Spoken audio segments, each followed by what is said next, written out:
भक्त अर्जुन से भगवान श्री कृष्ण कहते हैं, देवान देव्यजो यान्ति मद्भक्ता यान्ति माम्पि। अर्थात देवताओं को पूजने वाले देवताओं को प्राप्त होते हैं और मेरे भक्त मुझको ही प्राप्त होते हैं। यहाँ पर भगवान देव पूजन और भगवान पूजन के अंतर को स्पष्ट कर रहे हैं।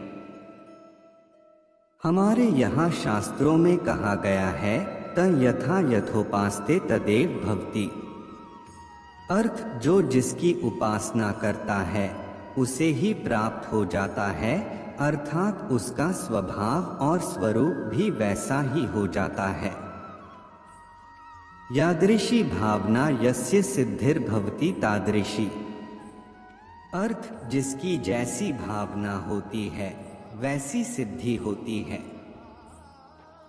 उपर्युक्त सिद्धांत के अनुसार ही ऐसा कहा गया है कि जो देवताओं की पूजा करते हैं वे देवताओं को प्राप्त होते हैं, तथा जो भगवान की पूजा करते हैं वे भगवान को प्राप्त होते हैं।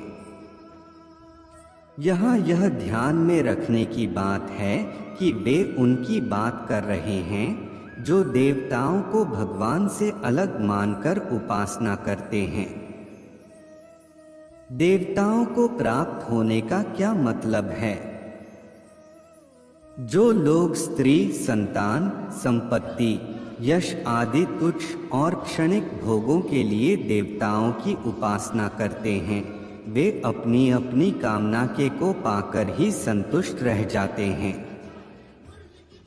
अनुसार भोगों, लेकिन उनमें से कुछ जो देवताओं में विशेष श्रद्धा रखते हैं तथा भोगों की अपेक्षा देवताओं में अधिक प्रीति करके उपासना करते हैं तथा जिन्हें मरण काल में उन देवताओं की स्मृति होती है, वैसे लोग ही देवलोक में जाते हैं।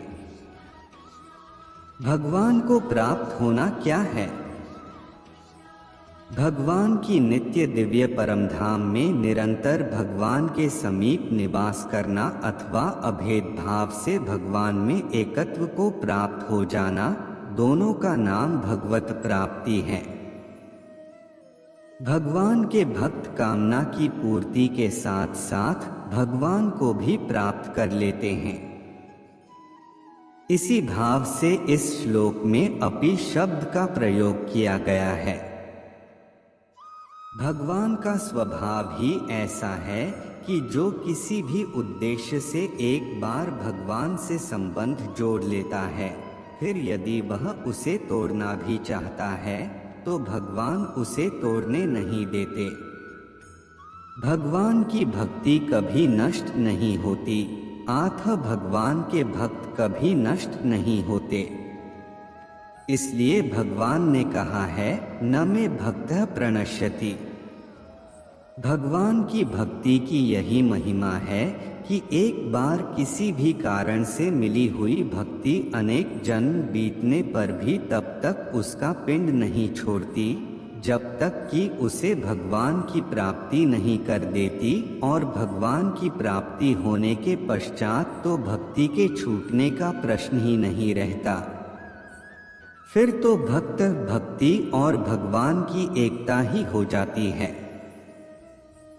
भगवान इसे और स्पष्ट करते हैं भगवद गीता के 9वें अध्याय के 25वें श्लोक में, जिस पर अगले अंक में प्रकाश डाला जाएगा।